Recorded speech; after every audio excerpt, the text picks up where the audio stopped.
नमस्ते दोस्तों। कल्पना कीजिए उस पल की जब आपके बूढ़े माता पिता, जो अमेरिका में आपके पास अपना प्यार और आशीर्वाद लेकर आए थे, अब वापस भारत लौट रहे हैं। उनकी आंखों में आपके और आपके बच्चों के साथ बिताए गए सुनहरे पलों की चमक होती है, लेकिन साथ ही दिल के किसी कोने में एक अनजाना डर भी छिपा होता है। ये डर है अकेले इतनी लंबी यात्रा करने का, और विशेष रूप से अमेरिका के विशाल और सख्त हवाई अड्डों की सुरक्षा प्रक्रियाओं से गुजरने का। साल 2026 आ चुका है और इसके साथ ही अमेरिका के सभी प्रमुख एयरपोर्ट्स और टीएसए यानी ट्रांसपोर्टेशन सिक्योरिटी एडमिनिस्ट्रेशन ने अपने नियमों में इतने बड़े और सख्त बदलाव कर दिए हैं कि अगर आपको और आपके माता पिता को इनकी सही जानकारी नहीं है, तो उनकी ये सुखद यात्रा एक भयानक सपने में बदल सकती है। आज हम एक बेहद संवेदनशील और महत्वपूर्ण विषय पर बात कर रहे हैं, जो सीधे तौर पर हमारे उन सीनियर सिटीजन माता पिता से जुड़ा है जो अमेरिका से भारत की यात्रा कर रहे हैं। इस वीडियो का उद्देश्य सिर्फ जानकारी देना नहीं है, बल्कि उस दर्द और परेशानी को रोकना है जो भाषा की समझ न होने या नए तकनीकी नियमों के कारण हमारे बुजुर्गों को एयरपोर्ट पर सहनी पड़ती है।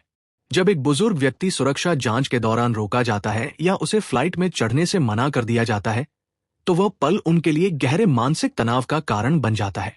इस साल 2026 में सुरक्षा को लेकर अमेरिका ने अपनी नीतियों को इतना आधुनिक और कड़ा कर दिया है कि पुरानी आदतें और पुराने तरीके अब बिल्कुल काम नहीं आएंगे। इसलिए अगर आपके परिवार का कोई भी बुजुर्ग सदस्य आने वाले दिनों में अमेरिका से भारत के लिए उड़ान भरने वाला है, तो ये आपकी जिम्मेदारी है कि आप इस पूरी जानकारी को ध्यान से सुनें, समझें और उनके सफर को सुरक्षित बनाएं, ताकि वे सम्मान के साथ और बिना किसी डर के अपने वतन लौट सके। सबसे पहले और सबसे महत्वपूर्ण बदलाव की बात करते हैं, जो साल 2026 में पहचान पत्रों यानी आईडी को लेकर लागू किया गया है। अब वो समय बीत चुका है जब आप कोई भी साधारण पहचान पत्र दिखाकर आसानी से एयरपोर्ट के अंदर प्रवेश पा सकते थे। नए नियमों के तहत विशेष रूप से डोमेस्टिक और इंटरनेशनल दोनों तरह की यात्राओं के लिए जांच की प्रक्रिया पूरी तरह से बदल गई है। यदि आपके माता पिता के पास अमेरिका का ड्राइविंग लाइसेंस या स्टेट आईडी है, तो उसका रियल आईडी कंप्लायंट होना अनिवार्य हो गया है। सबसे बड़ी परेशानी तब खड़ी होती है जब कोई बुजुर्ग केवल अपने पुराने पहचान पत्र के भरोसे एयरपोर्ट पहुंच जाता है। फरवरी 2026 से एक नया नियम सख्ती से लागू किया गया है, जिसे टीएसए कंफर्म आईडी कहा जा रहा है।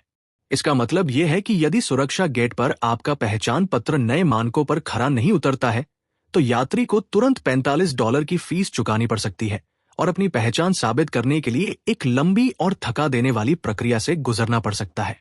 बुजुर्गों के लिए ये स्थिति बेहद घबराहट पैदा करने वाली होती है, क्योंकि वे अक्सर तकनीकी चीजों और डिजिटल पेमेंट्स को लेकर सहज नहीं होते हैं। इसलिए ये बेहद जरूरी है कि भारत लौटने वाले सीनियर सिटीजन्स अपने पास अपना वैध भारतीय पासपोर्ट और यदि उनके पास ग्रीन कार्ड या अमेरिका की सिटीजनशिप है, तो उससे जुड़े सभी ओरिजिनल दस्तावेज अपने हाथ में रखें। उन्हें डिजिटल कॉपी या मोबाइल फोन में फोटो दिखाकर अंदर जाने की कोशिश बिल्कुल नहीं करनी चाहिए, क्योंकि कई एयरपोर्ट्स पर अब केवल फिजिकल और स्कैन होने वाले दस्तावेजों को ही प्राथमिकता दी जा रही है। आप जब भी उनका टिकट बुक करें, तो सुनिश्चित करें कि टिकट पर छपा हुआ नाम उनके पासपोर्ट के नाम से बिल्कुल मैच करता हो। स्पेलिंग की एक छोटी सी गलती भी 2026 के इन नए आय आधारित सिस्टम्स में खतरे का संकेत दे सकती है, जिसके कारण उन्हें घंटों तक पूछताछ के लिए रोका जा सकता है और उनकी फ्लाइट छूट सकती है। पहचान पत्र के अलावा साल 2026 में अमेरिका के लगभग 65 से ज्यादा प्रमुख हवाई अड्डों पर अब फेशियल रिकॉग्निशन यानी चेहरे को पहचानने वाले बायोमेट्रिक कैमरे पूरी तरह से सक्रिय कर दिए गए हैं। जैसे ही आप सुरक्षा कतार में आगे बढ़ते हैं, आपको एक मशीन के सामने खड़ा होना पड़ता है जो आपकी तस्वीर खींचती है और कुछ ही सेकंड में आपके डेटा का मिलान करती है। हमारे बुजुर्ग माता पिता, जो शायद इन चमकती हुई नीली लाल लाइटों और आधुनिक कैमरों के अभ्यस्त नहीं है, उनके लिए ये अनुभव किसी साइंस फिक्शन फिल्म जैसा और डरावना हो सकता है। उन्हें ये समझना मुश्किल होता है कि मशीन के सामने कहाँ देखना है या कितनी देर तक खड़े रहना है। यहाँ आपको एक बहुत ही महत्वपूर्ण अधिकार के बारे में जानना चाहिए, जिसे ऑप्ट आउट कहा जाता है। टीएसए के नियमों के अनुसार किसी भी यात्री को बायोमेट्रिक स्कैनिंग के लिए मजबूर नहीं किया जा सकता। यदि आपके माता पिता इस कैमरे वाली प्रक्रिया से असहज हैं, तो वे सुरक्षा अधिकारी से साफ शब्दों में कह सकते हैं कि वे मैनुअल चेकिंग कराना चाहते हैं। इसी से जुड़ी एक सच्ची और हालिया घटना मैं आपको बताना चाहूंगा, जो शैक्षिक उद्देश्य से बहुत जरूरी है। पिछले ही महीने शिकागो के ओहेर इंटरनेशनल एयरपोर्ट पर 72 साल के एक भारतीय बुजुर्ग के साथ एक बहुत ही दुखद स्थिति पैदा हो गई थी। वे कैमरे वाले बायोमेट्रिक गेट के सामने घबरा गए। उन्हें समझ नहीं आया कि मशीन क्या निर्देश दे रही है, और भाषा की परेशानी के कारण वे अधिकारियों को अपनी बात नहीं समझा पाए। इस कंफ्यूजन में उन्हें कतार से बाहर कर दिया गया और वे अपनी बोर्डिंग मिस करने की कगार पर पहुंच गए थे। बाद में एक भारतीय सहयात्री ने आकर अनुवाद किया और उन्हें मैन्युअल तरीके से पास करवाया। इस घटना से हमें ये सीख मिलती है कि हमें अपने माता पिता को एक पर्ची पर अंग्रेजी में बड़े अक्षरों में ये लिखकर दे देना चाहिए कि वे फेशियल रिकॉग्निशन नहीं कराना चाहते, ताकि अगर वे बोल ना पाए तो वो पर्ची दिखाकर आसानी से पुराने तरीके से अपने पासपोर्ट की जांच करवा सके। इसके बाद जो सबसे बड़ी चुनौती हमारे सीनियर सिटीजन्स के सामने आती है, वो है एयरपोर्ट के अंदर एक जगह से दूसरी जगह तक का लंबा सफर तय करना। अमेरिका के न्यूयॉर्क, सैन फ्रांसिस्को या डलास जैसे एयरपोर्ट्स इतने विशाल हैं कि गेट तक पहुंचने के लिए मीलों पैदल चलना पड़ सकता है। बुजुर्गों के घुटनों में दर्द, सांस फूलने की समस्या या कमर दर्द को देखते हुए व्हीलचेयर की सुविधा बहुत जरूरी होती है। लेकिन सावधान हो जाइए, क्योंकि 2026 में व्हीलचेयर और मोबिलिटी असिस्टेंस के नियमों में एक बहुत बड़ा बदलाव किया गया है, जिसे 48 घंटे का नियम कहा जा रहा है। पहले के समय में आप एयरपोर्ट पहुंचकर भी एयरलाइन काउंटर पर व्हीलचेयर मांग सकते थे और आपको कुछ ही देर में सुविधा मिल जाती थी। लेकिन अब एयरलाइंस के पास कर्मचारियों की भारी कमी और नई नीतियों के कारण यदि आपने फ्लाइट उड़ने के कम से कम 48 घंटे पहले अपनी व्हीलचेयर बुक नहीं की है, तो आपको एयरपोर्ट पर साफ मना किया जा सकता है या आपको घंटों इंतजार करना पड़ सकता है। यह स्थिति किसी भी बुजुर्ग के लिए शारीरिक और मानसिक रूप से तोड़ देने वाली हो सकती है। इसलिए जब भी आप भारत के लिए उनका टिकट बुक करें, उसी समय पीएनआर के साथ मोबिलिटी सर्विस को कंफर्म करें। इसके अलावा एक और शानदार सुविधा है जिसके बारे में बहुत कम भारतीय परिवारों को पता है, और वह है टीएस कैश हेल्पलाइन। ये एक विशेष हेल्पलाइन नंबर है जिस पर यात्रा से 72 घंटे पहले कॉल करके आप अपने माता पिता के लिए एक विशेष अधिकारी की मांग कर सकते हैं। ये अधिकारी सुरक्षा जांच के दौरान उनके साथ रहता है, उन्हें लाइन में लगने से बचाता है और पूरी प्रक्रिया को बेहद आराम से पूरा करवाता है। यदि आपके माता पिता अकेले सफर कर रहे हैं, तो ये सुविधा उनके लिए एक वरदान साबित हो सकती है और उन्हें भीड़ भाड़ वाले एयरपोर्ट के तनाव से पूरी तरह मुक्त कर सकती है। सुरक्षा जांच यानी सिक्योरिटी चेक के दौरान होने वाली प्रक्रिया बुजुर्गों के लिए सबसे ज्यादा थकाने वाली होती है। अच्छी खबर यह है कि टीएस ने 75 वर्ष और उससे अधिक उम्र के सीनियर सिटीजन्स के लिए जूते और हल्की जैकेट उतारने के नियम को काफी हद तक खत्म कर दिया है, जिससे उन्हें बार बार झुकने और परेशान होने की जरूरत नहीं पड़ती। लेकिन असली समस्या तब शुरू होती है जब शरीर में कोई मेडिकल इम्प्लांट हो। हमारे बहुत से बुजुर्गों के घुटनों में रॉड होती है, या उनके दिल की धड़कन को नियंत्रित करने के लिए पेसमेकर लगा होता है, या वे सुनने के लिए कान की मशीन का इस्तेमाल करते हैं।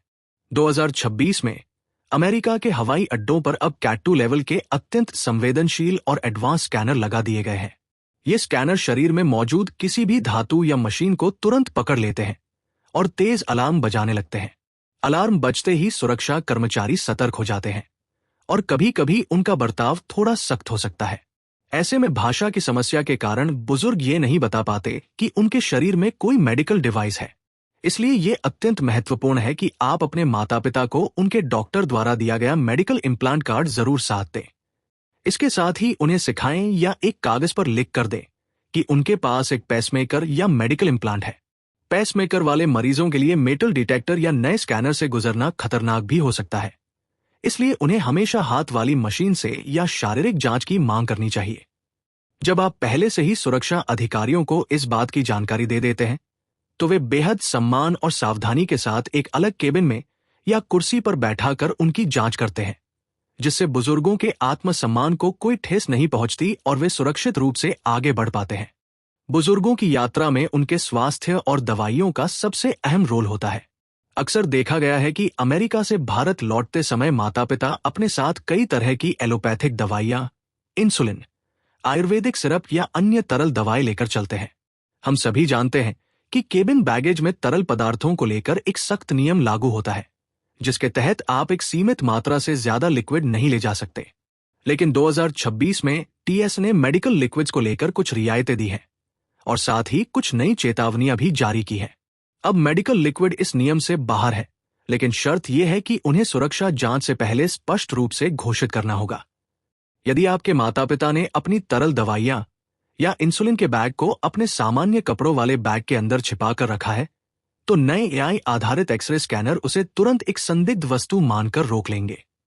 इसके बाद पूरे बैग की आक्रामक तरीके से तलाशी ली जाती है, जो कि एक बुजुर्ग के लिए बहुत डरावना और अपमानजनक अनुभव हो सकता है। इससे बचने का सबसे सही तरीका यह है कि सभी दवाइयों को एक अलग पारदर्शी बैग में रखें, जिसे मेडिकल कूलर बैग कहा जाता है। दवाइयों पर डॉक्टर का पर्चा और असली लेबल लगा होना अनिवार्य है। जैसे ही वे चेकिंग बेल्ट के पास पहुंचे, उन्हें वो पारदर्शी बैग अलग से ट्रे में रखना चाहिए और कर्मचारी को बताना चाहिए कि ये मेडिकल जरूरत का सामान है।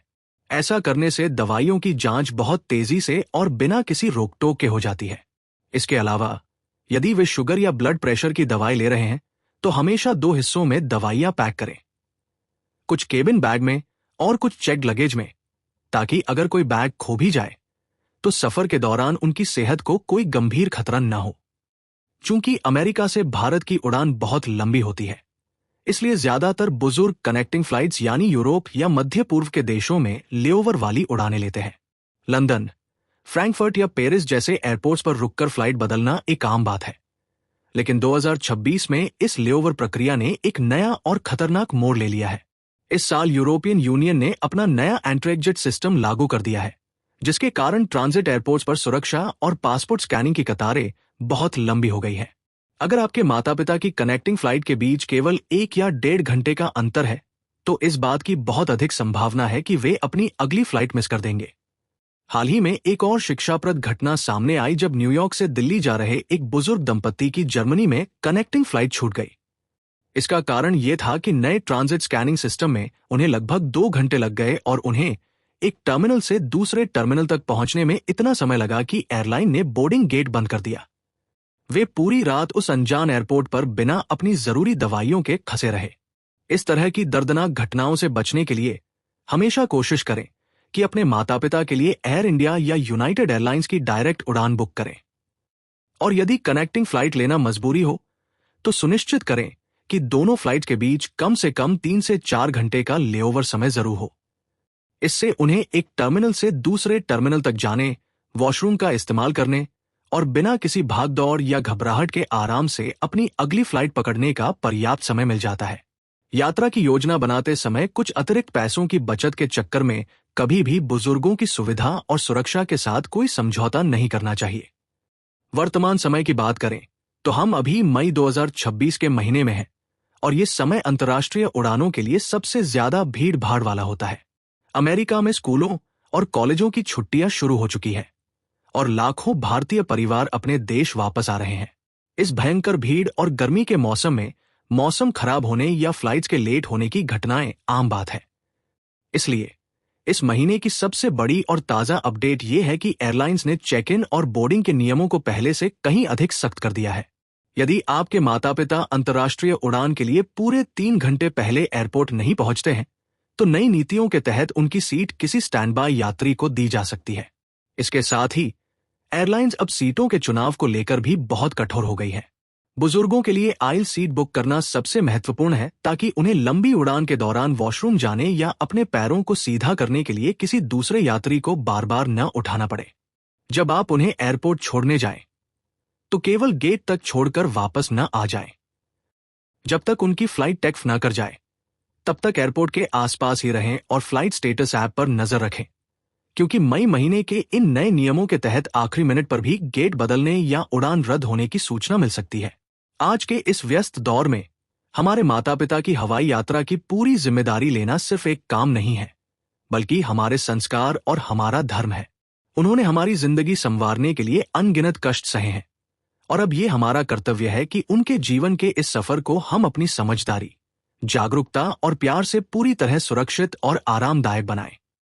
अंत में मैं यही कहना चाहूंगा कि अमेरिका के इन नए 2026 एयरपोर्ट नियमों को एक बाधा के रूप में नहीं, बल्कि एक नई प्रणाली के रूप में देखें, जिसके लिए हमें बस थोड़ी सी तैयारी करने की जरूरत है। बुजुर्गों की यात्रा में सबसे अहम चीज होती है उनका आत्मविश्वास। जब आप उन्हें इन सभी नए नियमों, बायोमेट्रिक स्कैनिंग, व्हीलचेयर की 48 घंटे वाली नीति और मेडिकल डिवाइस से जुड़े अधिकारों के बारे में घर पर ही अच्छी तरह समझा देंगे, तो उनका डर अपने आप खत्म हो जाएगा।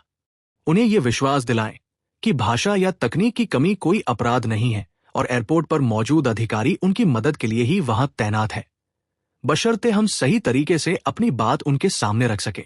उनके बैग में सभी जरूरी कागजात, दवाइयों के पर्चे और एक छोटी सी डायरी जरूर रखें, जिसमें अमेरिका और भारत के दोनों नंबर और महत्वपूर्ण अंग्रेजी के वाक्य स्पष्ट रूप से लिखे हों। जब वे आपके द्वारा की गई इस मेहनत और परवाह को देखेंगे, तो उनकी आंखों में आपके लिए जो गर्व और प्यार होगा, वो दुनिया की हर संपत्ति से बढ़कर होगा। अमेरिका से भारत का सफर महज कुछ घंटों की उड़ान नहीं है, बल्कि ये पीढ़ियों के बीच के उस मजबूत रिश्ते का पुल है जो 7 समंदर पार भी हमारी जड़ों को जोड़े रखता है।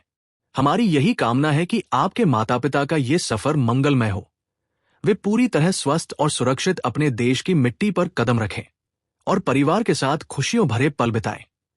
इस पूरी जानकारी का मुख्य उद्देश्य आपको सशक्त बनाना है, ताकि किसी भी बुजुर्ग को अनजाने नियमों के कारण एयरपोर्ट पर अपमान या परेशानी का सामना न करना पड़े। आशा है कि ये जानकारी आपके परिवार के लिए उपयोगी साबित होगी। अगर आपको वीडियो हेल्पफुल लगी हो, तो चैनल को सब्सक्राइब और वीडियो को लाइक जरूर करें। धन्यवाद।